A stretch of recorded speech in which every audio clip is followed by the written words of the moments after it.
Hello, this is Chris from Riding Reviews, and today we're going to be looking at the 2020 Yamasaki YM50.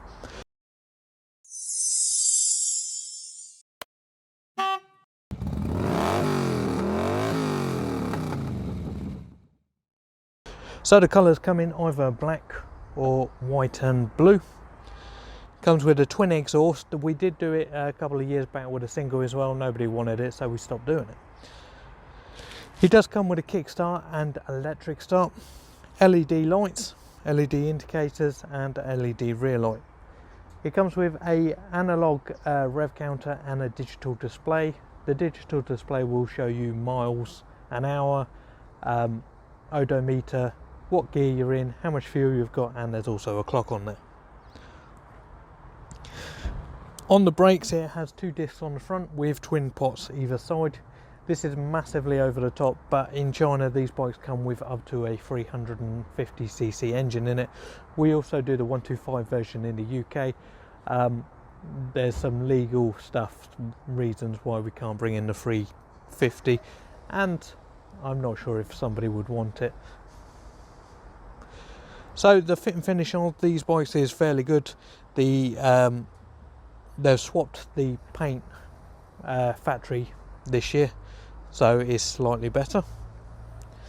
Obviously it comes with these large tyres and the twin discs, twin calipers. As I said before, they're massively over the top.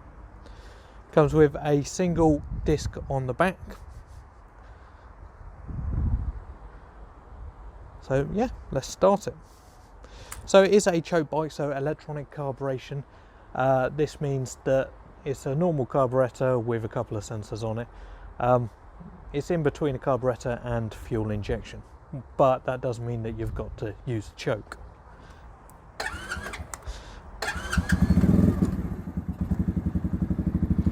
So when you first start these up from cold, you have to leave them running for a couple of minutes, especially when they're new, so that you can get them running as they should be.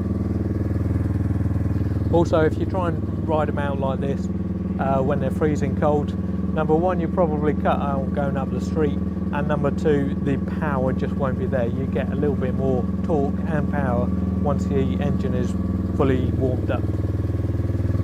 The other thing to remember on these ones is you put the side stand down, the bike will cut out.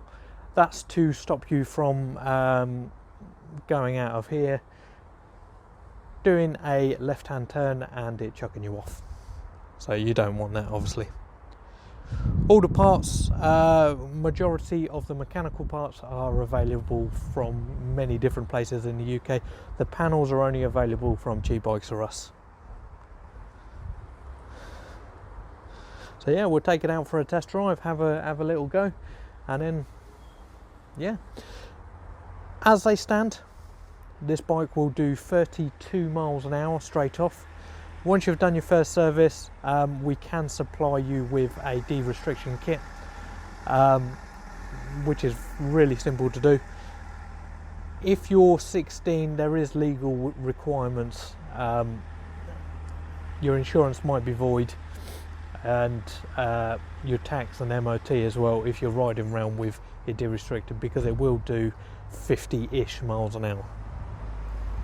So we'll take it out for a test drive and see where we go from there.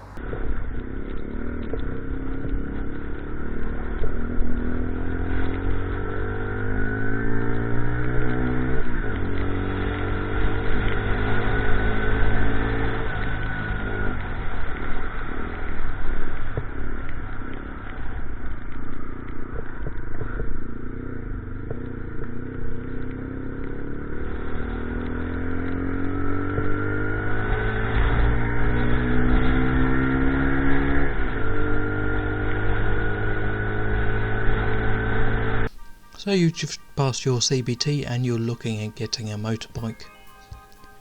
Now there are quite a lot of different motorbikes out there that you can get at 50cc at the moment, but there's nothing quite like the Yamasaki, apart from the Aprilia, which I've just checked is £4,099 plus £100 on the road charge.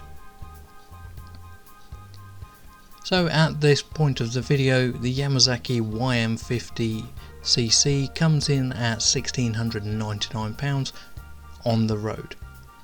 So it is literally less than half the price of the Aprilia 50cc.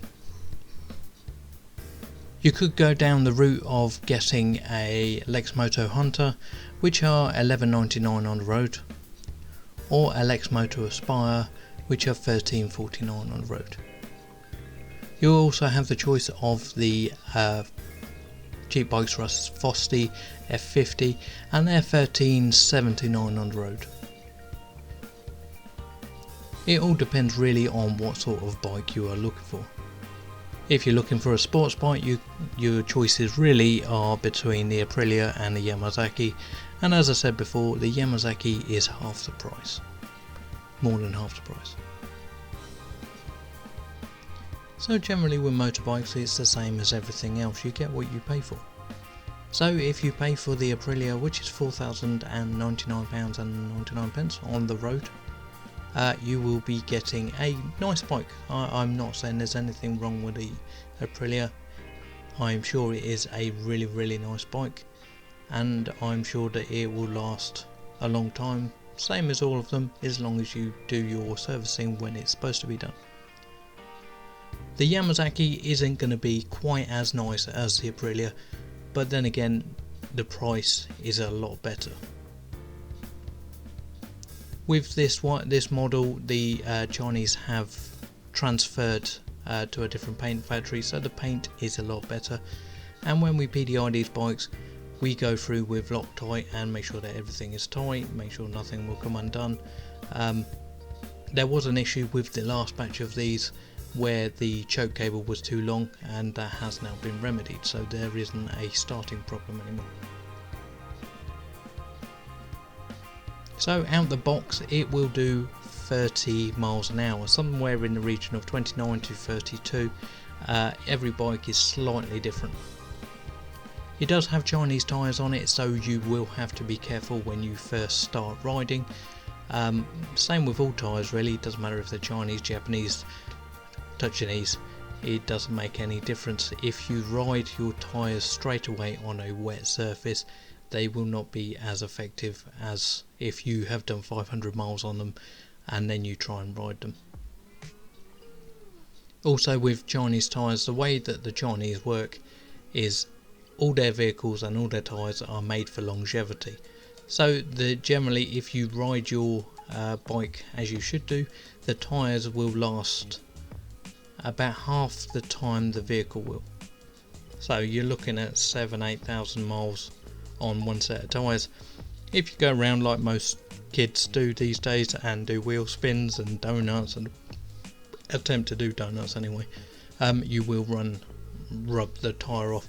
And also if you don't lean with the bike and you try and keep yourself upright, number one, you'll lose a lot of stability, and number two, you'll wear out the centre of the tyre before you wear out anything else. With this bike, it will do about 110 miles to the gallon, and it is a 17 litre tank in this, so you'll be looking at somewhere in the region of 350 to 400 miles per tank. Now remembering that all Chinese motorbikes, the first service is about 300 miles, which is 500 kilometers, so you should be doing your first service before you finish your first tank, which sounds weird, but if you take into consideration all of these bikes only have 800 millilitres of oil in, and your car generally has 5 litres, that's the difference. That oil gets gummed up really quickly. So when it comes to how much this bike will actually cost you to ride over say a year. So the first thing to take into consideration is the price of the bike. So that would be $15.99 plus £100 on the road. Now your first year's tax comes included with this, and that usually is £20. If you're doing somewhere in the region of 3,000 miles, you should be looking at £150 worth of fuel in that time. Beans as the big mileage on these things. The major thing with these is if you do that sort of distance, you will have to have 3 services on this. So you will have one at 300 miles, one at 1200 miles and one at 2400 miles ish. I'm not 100% sure on the exact numbers, but it's somewhere in that sort of region. So you should be looking at doing a service every 1000 to 1200 miles after the first 300 mile service. Insurance on this for a 16-year-old should be in the region of £350 to £500, depending on quite a lot of factors. Where you keep it, if it's kept in a brick garage, if you anchor it to the floor, if you have any sort of alarm system on this. If you do decide to have an alarm system, just remember that you will have to manually wire it into the wiring loom, and it will drain your battery. Some of the other options you can have is a alarmed disc lock. They're usually quite good. If you move the bike at all, it comes out 100 dB. So all of this is stuff that you really need to take into consideration. The other thing is helmet, which you can pick up a decent helmet for about £45. Main thing is you will get offered a lot of helmets from other people. Do not wear other people's helmets because they are not safe to use for you. If anybody has dropped the helmet from any more than a metre high, you've got to throw it in a bin. And if you've been wearing the helmet for any more than 2 years, you also have to chuck it in the bin. Because believe it or not, they do have a shelf life. And if you have a crash, you want your helmet to be in a perfect working order. The other thing that you don't legally have to have, but you should really consider getting, is a jacket with armour in it. A pair of trousers, because if you're riding in the cold and you get really cold, then you can't concentrate on riding. And a pair of boots and gloves. But quite a lot of you probably won't listen to me and you won't get them in. So thank you for watching my video, and I hope it's helped you on your road to buying your first motorbike. Now if you like my video, please help me out by hitting that thumbs up. Comment below if you've got anything to say. Subscribe to my channel and hit that notification bell to stay updated to all my latest content. And why not look at some of my social media links, that will really help me out. But most importantly, ride safe.